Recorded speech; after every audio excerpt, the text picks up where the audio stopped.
The message that I'm going to share is entitled, You Are My One Thing.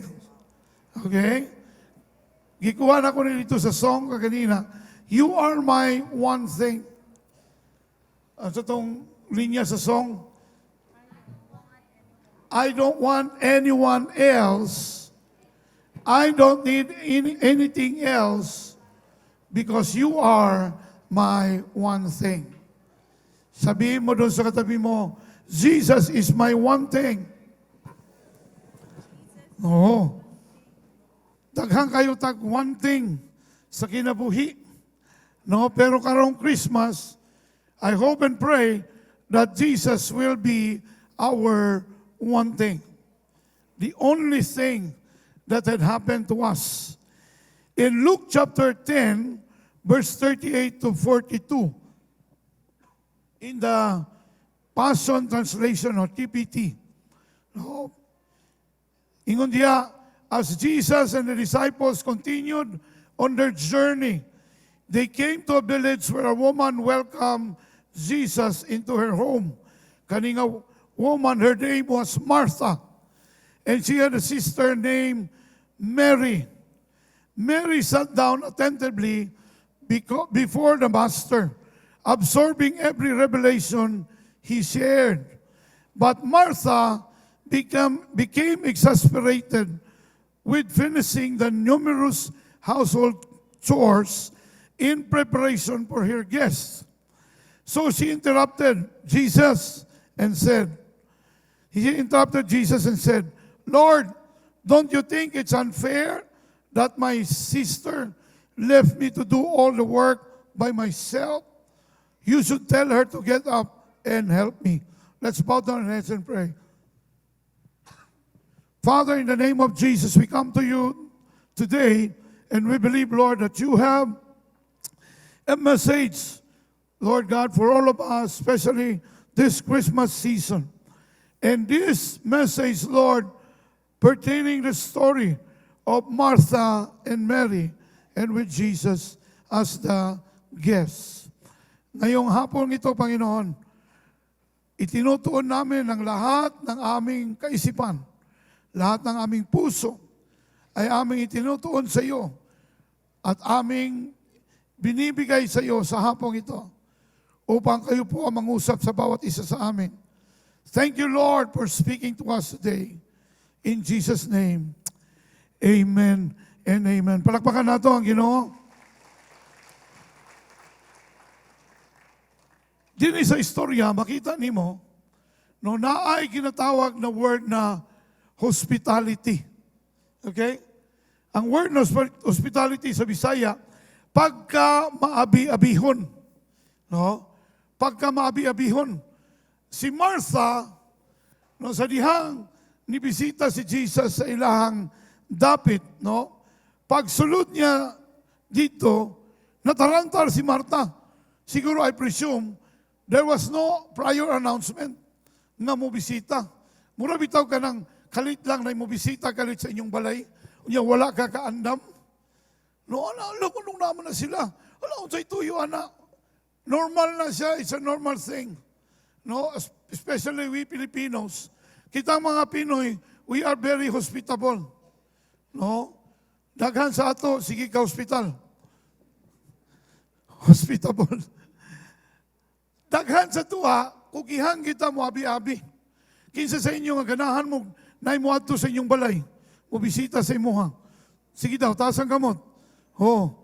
Kani si Brother Rodel, layo ginibisitahon kay Bukidnon. Ganahan kita na mo bisita sa tuwa. Tuuna bata pa ko. Ganahan ko mangimbita og mga classmates sa mong balay. Muna akong mama, magyaw-yaw kay, wala man ko nagsulti nga magdaday ko classmate. Unya katurba akong mga classmate na dalhon kay, mga membro sa kusog gahi. Kusog mukaon gahi, busgon. Muna nga, matarantala ko mama, isang lang sa magkangalan, dala mga classmate dali. Wa ba yung ka nagsaba nga magdala ka classmate? Wala man lang ko inaluto, normal na. Because we as Filipinos, we love to welcome anybody in our home. And we are very hospitable. maabi-abihon, no? Maabi-abihon ta sa atong mga kaila, bisan na og dili na to kaila, moabot sa atong balay. Mangita kita katong i-serve. Mao nang nahitabo kay Martha. Karon na busy si Martha, sa pag-abi-abi sa bisita, labi na kang Jesus, murag nakita niya, okay raman kaayo niya kung ako ang igsuon. Wala may gihimo. In fact, ang iyang igsuon, wala daw ni tabang sa iya, ingon niya. Kita, labi na kitang mga kinamagulangan, di ba? Kanang kita magiunang suguon sa itong ginikanan. Pagpalit dito ko ang kay nasikuan, matarantar kita. Madamay ita ba sa bisita? Oh, niya napay ubang bisita nga, tuyoon yun, mamisita, ting paniudto ba? Kanabitang mo ba'y paghukad? Muna kaming mga pastor, no? Amo yun ang itimanan, nga mortal sin, yun ang mamisita ka ng ating pamahaw, pangmaniudto. No, that is part of our ministerial ethics. Ayaw ka itong paniudto nga, wapag yung ka nagsulti. Okay lang na kay kidalang lechon manok. Kung wala, siyempre, kamo nga members of the word. Kung sa inyong buhaton, pag kakita ninyo nga niabot na mikalit sa inyong gate, makapanguros siguro mo wala ba? Wala ba misudan? Niabot si pastor, niabot si pastora. Maunang, dili yun, mamisita ang pastor, panahon ting paniudto, kung dili imbitahon. Dili, bawal na sa amo. That is part of our ministerial ethics. No, di ka mamisita panihapon, paniudto, pwede kang bisita in between. Okay na mo bisita ka, og nakay dala nga pagkaon, no, nga imong iserve sa imong bisitahan. Pero kung wala, dili may pwede mo himo ana. Kay maparihan na atong pastor nga namisita siya, isa ra gyud taon ka tulingan ba ang sinugba ilang sudan. Kuy timing mo ipagpanuktok ni pastor. Hayo, iksoon, mayong udto diha. Kuy ang mga anak, 5 kabuk anak, isa ra katulingan ng sudan na tinuhog. Ingon ng mga bata, patay nga si pastor. Unsa mo ba ni si pastor? Uy nga, karon man gini. Karon man po na misita. Unsa na to na? Ana dayon ang mama. Shhh, igsaba. Di lagi nahuroton ni pastor. Ay, kabalaka, di na niya mahurot. Oh, di na niya huroton. Lingkod na si pastor. Lami kayong kaon kay na may, no, naay ginamos nga gisilihan. Tuslo ni mong tulingan. Unya, lami kayo ang kanon. Tanawa ang dagway ninyo, di ba? Ano no? Murag kakaunon na tulingan ba? Karon kay, nikuha ang katong yang membro o tubig kay. Matok ano niya si pastor? No? Kuha tubig. Pag hatag karon, ayay, nisilip ang mga bata sa portahan. Ako'y kikibali naman. Singgit ang mga bata, Ma, gibali na ni pastor. Aksyon nakakulpa ang mga bata, kikibali na gud. Iya karon kay, ikanaan mong kis pastor o kaon. Oh. Kamay na lang yun nabilin sa katong tulingan. No, gibali man. Natunga pa ito, ug ang ulo mo rin nabilin. Gani sa kalagot sa mga bata. Ay, saan pa nila pagpaniod to? Ningo mas pastor nga, ay, igsuon na mo'y tubig diha. Siya na din sa panga, pastor, hurutan na lang po na para di malamog. Nasuko na ba? Pagkataod-taod na pag-iiring nilabay, gitangag ang nabilin, nga ulo na lang to. Perting sukuas bata. Kaya kinamagulangag, isipa-sipa ang iring, Bap! Ikaw iringa ka! Labaw pa kang pastor! Muna, ayawin mo, pangimbita. No? O, ako di po gumato, paniod to, pamahaw, panihapon, ngawa ko'y dala. Kaya lisod man na. Diba? Basingon niya, ang iring mo mapahimungtan ba? No, nadamay sa pastor. Ingon na ang sitwasyon ni Martha. Natarantal siya pagkakita niya kay Jesus. Pero si Mary, na-amaze siya. Sikat ko si Jesus that time. Ano si Mary? Wow! Murabag na starstruck ba? Ha? Si Jesus niya, ito sa mong palay. Siya yun eh. Siya yun eh. Si Mary nagtanga. Naminaw, ingon sa scripture, if you are going to read the whole scripture, si Mary nagtanga, nagulat siya, unsay isulti ni Jesus. Nag-ana lang oh. Ka-remember ko last year, atong niya ni si Senator Manny, di ba ang tanan sa tuwa, na nag-worship, pagkana niya, Pacquiao to, si Pacquiao to. Wala na naka-worship. No? Yan, nagkapuliki na rin, nagkaguliang na. Kay magpa-picture. Na-starstruck pa. Nayuban sa tuwa ka pa-picture. Nagsigilag tanga. Ano, umani kita niyo? Mao na exactly ang naitabo kang Mary o kang Martha. Gibisitahan sila ni Jesus nga wala naghatag og abiso. It was a random visit from Jesus. And they know who Jesus is. They know who Jesus was. Kaila sila kay Jesus. Munang grabe kayo ang kapuliki si Martha. Unsa ipakaon. Unya na may mga kauban si Jesus. No? Jesus and the disciples. With S, but pasabot daghan sa kauban. Natarantal si Martha unsa ipakaon.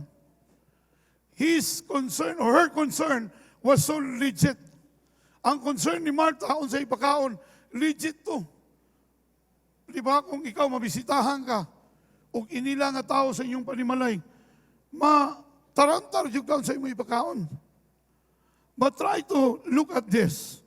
I have a few observations. Hospitality is exceedingly important in the biblical world in general and in Luke's gospel in particular. No? You mentioned kanina, when Jesus came to Bethany, they visited the sisters, Martha and Mary. No? Mary or Martha was so busy herself with the task of serving their guests. Although we are not told precisely what those tasks are, a good guess is that she began preparing a meal. Sigurado wag ito lang ikabisihan, mag-andam o pagkaon, or mangita pag ipakaon sa iyang mga bisita. Meanwhile, her sister Mary sits at Jesus' feet, listening to his words, rather than assuming the role expected of a woman in her culture. She takes her place, and at the feet of Jesus, she assumes the posture of a student learning at the feet of a rabbi, a role traditionally reserved for men. Si Mary, kultura man nila na sa Israel, sa mga Hudyo, na pag naay bisita, ang mga lalaki, maoy maminaw sa bisita, maoy mo abi-abi ba?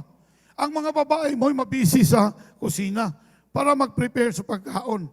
Pero dinhi, si Mary ang ni atubang kang Jesus. Ug naminaw, excited, unsay isulti sa ato ang Ginoo. And that is why napungot si Martha. No? Napungot si Martha kay para sa iyang tanaw, unfair ni Lord. Ningon pa nga ni siya in other translation, would you not care? Don't you care?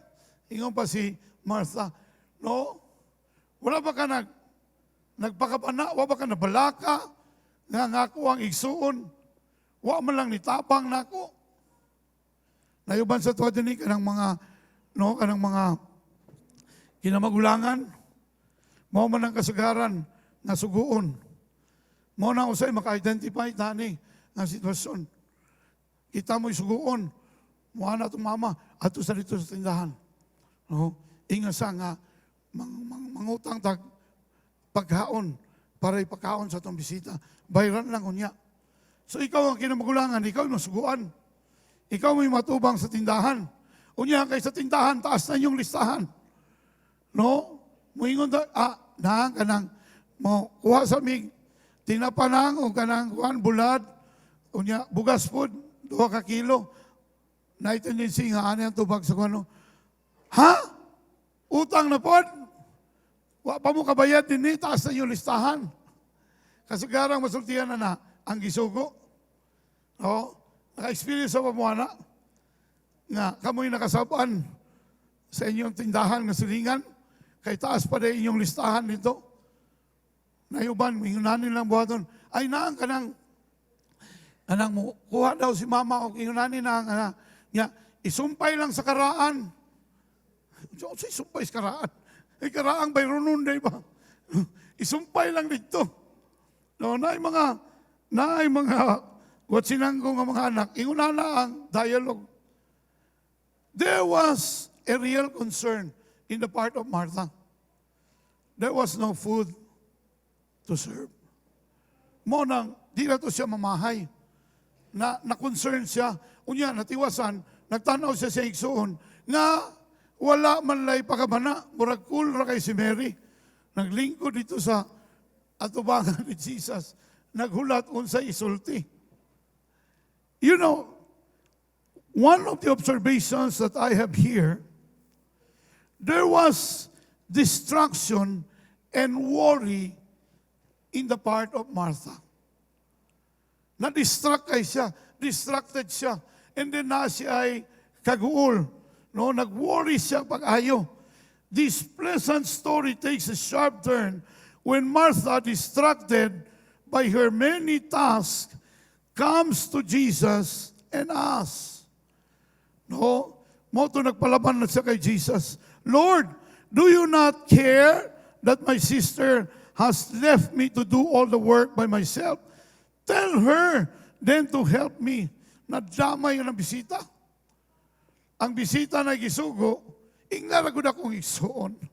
Ingnaragod akong igsoon nga, mutabang po siya na ako din, grabe man sa siya. Kapuliki na ko diri, nakabuli-buli na ko diri. Nga siya, wala man lagi himo. Ingna siya. Si Jesus ang gisugo. Napasanginlan pag si Jesus nga, walay pakabana. Do you not care? Grabe ba no? Kaning distraction o worry, pwede yung makadestroy sa imong kinabuhi.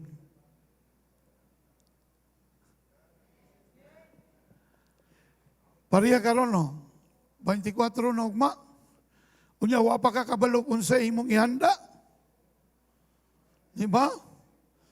Gitapok na nimo tanang sinilas, kay mo na imo isugbak. Wala pa man, wala release ang bonus sa uban ha. Pero katong uban nga hurot ng bonus, no? Sana all. Pero na yung uban nga naghulat pa. Wala pa tagag bonus kay ang bonus. That is optional. 13-month pay, that is mandated by the law, sa labor law. Pero ang bonus, depende sa imong performance. So, naglutaw pa sa hangin ang bonus sa uban. Karon, ugma, Pasko na. Na wala ka pa na grocery. Sa naana nga sitwasyon, say amen. Dako sa amen yung mag-ampo ko nga ikaw makadaog sa 5,000. Kawalo ka. Grabe ang distraction. There was no food. They are not prepared. When you are unprepared, you will be distracted. Madamay na, pati ang imuhang relasyon sa Ginoo, madamay na siya diha. And then, you will begin to worry. Nga naman, because the distraction was so strong, so big, so huge, that it will lead to worrying. Ma-worry na gyud ka, unsa imuhang andamon para ugma. No? Gusto kang mamalingki sa Agdaw, ugma, kay gwapo na kay Agdaw Public Market. Pagsulod na ako, abi na kong mall. Nangita ko cart. Kaya binako, mall pa. Nindot kayo. Ikaw naguna-una ka, mamamalingki ko sa'yo. Pero ang dakong pangutana, nagtanga ko dakong ganti, unsay akong ipamalingki. Those are distractions and that will lead us to worry. Mag-worry, jud ka. That's normal. Tao man lang ka. But let's try to redirect the celebration. During that time, what is important is the visit of Jesus. Si Jesus wala ni bisita para sa ilang pagkaon. He did not even ask for water. Si Jesus niadto dito, dili para sa ilahang ihanda nga pagkaon, kundi niadto siya para ni Martha ug ni Mary. Si Jesus niyani sa kalibutan, dili para handaan. Dili para tagaag daghang regalo. Niyani si Jesus sa kalibutan, tungod ug alang kanimo ug kanako. Amen ba? Wala siya nang inahanglan sa imong regalo.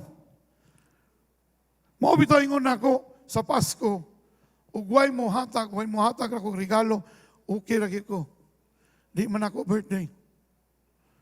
Birthday man ni Jesus. Pero naiuban na itong mga kainan, no? Mutik, mga PM sa mga, Pastor, may Pasko diha, pinaskuhan ako, be.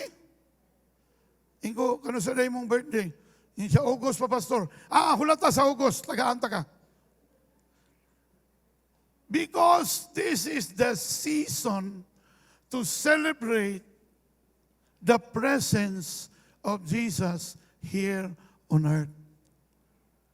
Munang na'y Pasko, kaya atong ginaselebrar, atong gipasalamatan ang iyang pag-ani sa kalibutan. Because if we just try to imagine, unsa ka lisod ang kalibutan kung wala niabot si Jesus? All of us are bound to hell. Kita tanan, paingon kita, biyahing impyerno kita, walay biyahing langit kung wala si Jesus. Tananta, grabe yun, kamuritsing yun ang atong kinabuhi kung wala si Jesus niya sa kalibutan. That is why the center of the celebration is Jesus Himself. Ka-remember ko ito na gagmay pa ming bata. 5 years old ko. Dirimi ka puyo ka nang tumoy sa Unsan Bonifacio, kanang Quezon Boulevard. No, tapat sa barangay, unsa kayo ng barangay na Tibing? 36D. Tama ba? O diya sa may Juan. Kilid anang barangay hall na muang gipuyan nga balay nga arang ra gyud kagamay. One step ra mong balay. One step CR, one step kwarto, one step gawas na ka. Mo to among girintahan, upat mi. Duha mi nga anak, ako mamag papa. Pero tigid kagamay. Niya, Pasko naman. Akong papa, bago pa sa Film Life to, na-clerk pa lang si papa. Unya, ang ilang sweldo, no, membro siya sa Presidential Decree 1530. Ang sweldo ba, 15-30. Unya, kaning 25 naman sa tunga-tunga, sa 15 o 30. Kasagaran, wala kayo budget. Kaya nga mo ang income sa akong amahan, igo ra sa mong pagkaon.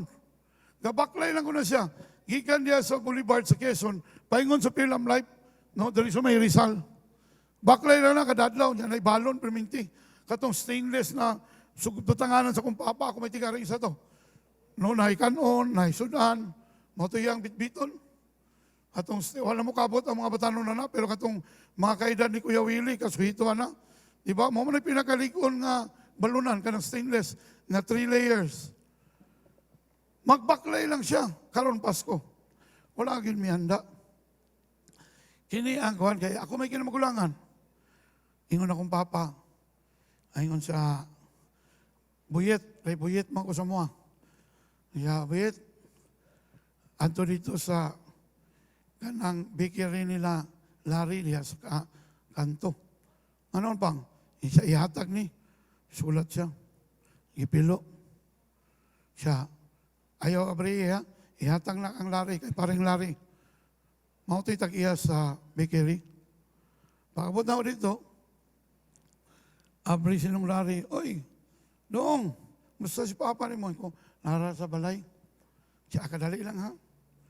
Itagaan ko duha ka pandisal, init pa nga pandisal, o isa ka family coke. Mo di ka mag-wonder nga, kaming tanan sa akong pamilya, diabetic. Family coke, o duha ka balot na pandisal. Niya, wala mo ko ibayad. Inkunong, kung sige ko ni Papa, siya ay kami na si mo Papa magsabot. Giutang na ito na mo. Pag uli sa balay, nami kandila dito, among gibutang sa kuwan ng kandila, patindog. Yan, nanganta na yun may kuwan. No? Kasadya ni. Di ko kalimutan na. 5 years old ko. Pag humanang, gigakos mi sa kong papa, nagampo mi. Gigakos mi sa kong papa, yung siya, Merry Christmas. Way regalo, way handa, pandisal lang doon kabuhok. Pero wa pa man ko kasabot yung kayo ato. Nana ko, okay rin sa Pasko. Bisang pagpandisal lang imong handa. Kita man ako ang muslingan. No, labi na itong tagyas balay. Ala, busy kayo sila. Karga sa litson, karga sa cake nga dako kayo. Itong tagyas balay, kay mga dato man sila. Kami, among gisaluhan, duha ka balot na pandisal, o isa ka family coke, inutang pagyod. Now I understand. Now I understand that the celebration in Christmas, it's not about the gifts. It's not about the food. Karong Christmas kay kami lang mantulo. Ni JB o ni nanay, wapon may decoration sa balay. Kay mularga lagi ang tamig Surigao. Unya kay nanganak man si Faina, dili may madayon. Kami lang tulo. Ingon pa ni ko sa ila, wala man tayo handa. Di man po tayo magpayos balay, kaya wala man tayo dekorasyon. Ingon ako, magpalit ng tagprutas, no? And then, mag-ampo ta, mag-worship ta. Kaya pagkahuman, ingon ako, mag-pray ta. Because what is important in the celebration of Christmas is the person of Jesus Christ who lives in us today. Palakpakan nato ang Ginoo.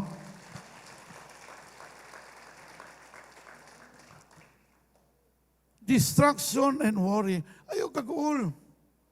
Huwag kayo nadawatan. Okay lang na. Diba? Kaya dili lagi ni mo birthday. Muna ayaw sigig tangayo. No? Ayaw pagpamimbroan ng itabi.com. Itabi. Kaya ko pinaskuhan, bi. Mao ginaya ko gikapungtan sa gamay pa kong bata. Kanang dalhon ko dito sa City Hall kay nakoy ninong diya nga chief auditor diri sa Davao. Una mato ko dito sa purtahan.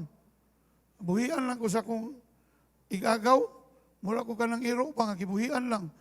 Dong pagsakani mo dito dong naipurtahan diya dong commission o audit ana. Iko nga unsay ako baton, aprilas portahan. Amin diretso sa pinaka dakong tao nga naglingkod diha sa tunga. Imo nang ninong. Maglagot tayo ko ba sa Disyembre na? Kay suguong ko gingon nana. Iko ganahan. Karon nga nadako na ko. No? Sukad. Kanabang lahi magkakayo. Gana bitong naanad, bitong kagpangayo. Mao na nga nianhi si Jesus para muundang na tagpangayo sa uban. Sa iya na tadiritso mangayo. Amen ba? Palakpakan nato ang Ginoo. Kay mangayo ka sa uban, di ka masabtan. Lastly, ang usa ka butang ako na-observe diha, na ay ginatawag na the one thing. Jump na dito para mahuman. The one thing needed. Adunay usa ka butang lang nga kinahanglan. Ingon din hi. Importante ni siya.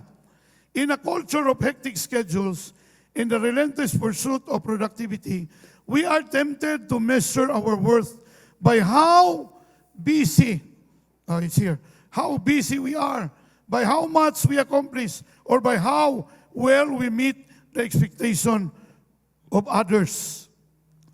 Preaching this message will provide a rich opportunity to address this cultural illness.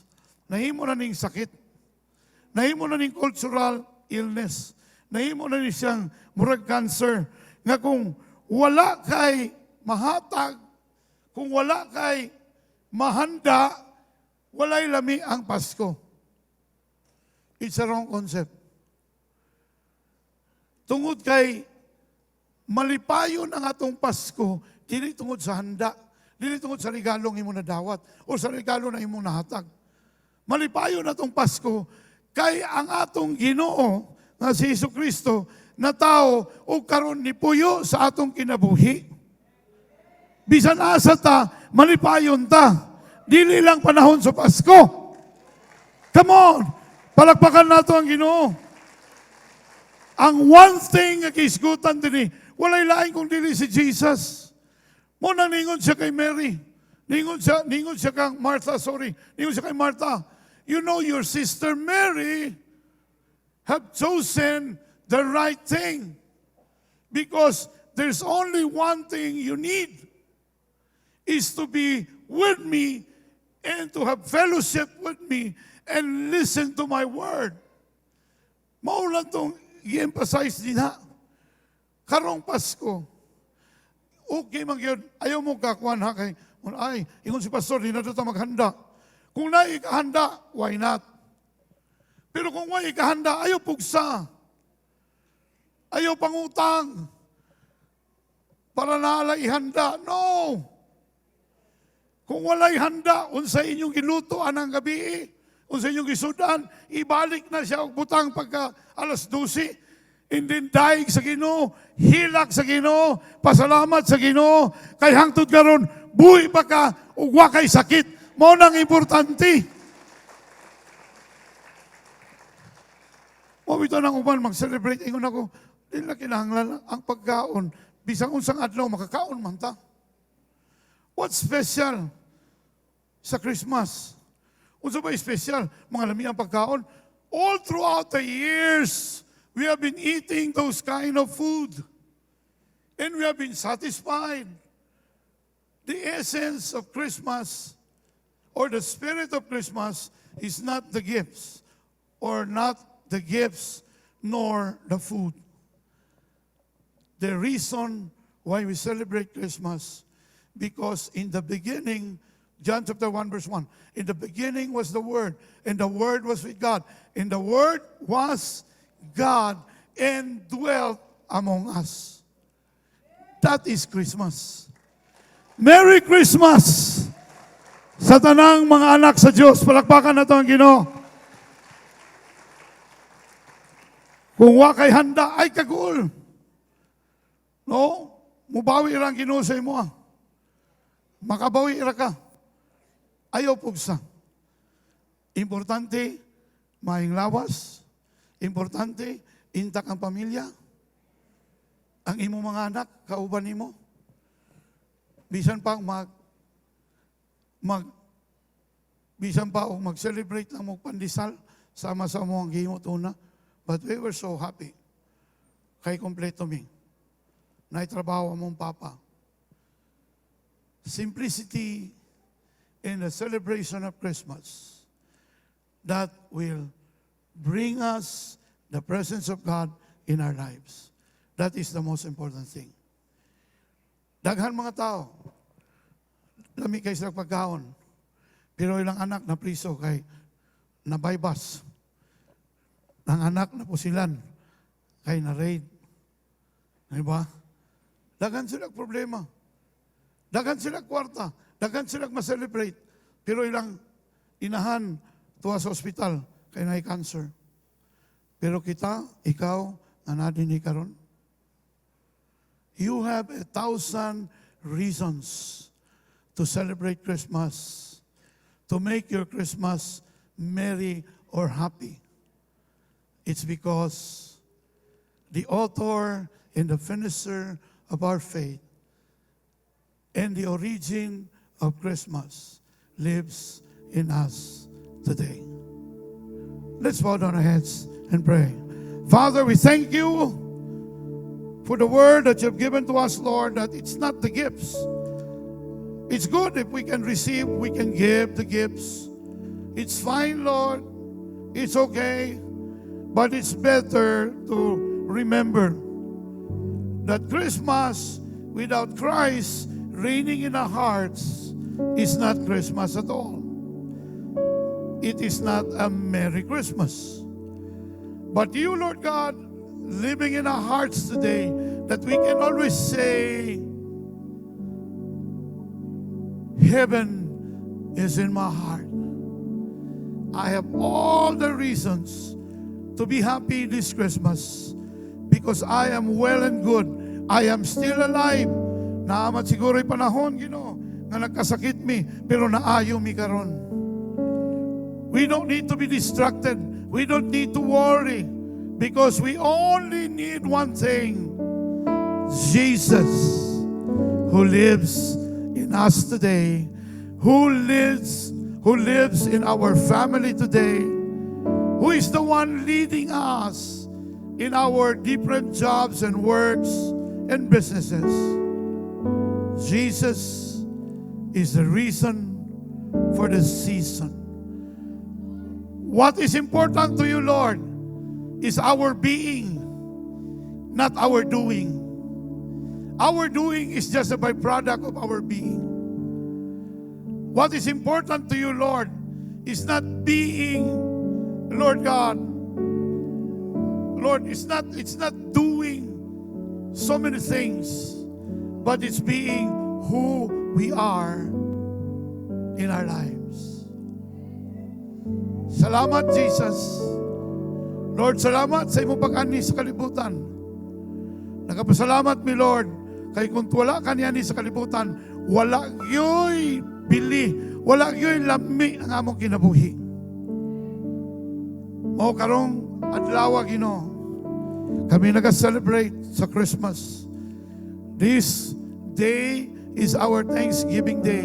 Not because of the gifts that we receive, not because of the money that we receive through our Lord sa mga naghatag, nakadawat og bonus, or nakadawat og 13-month pay. Lord, it's beyond what we have received. Because the ultimate message of Christmas is the presence of God here on earth. And that presence lives in me today. We thank you and we bless you, Lord. In Jesus' name, amen and amen. Palakpakan natin ang Panginoon. Merry Christmas!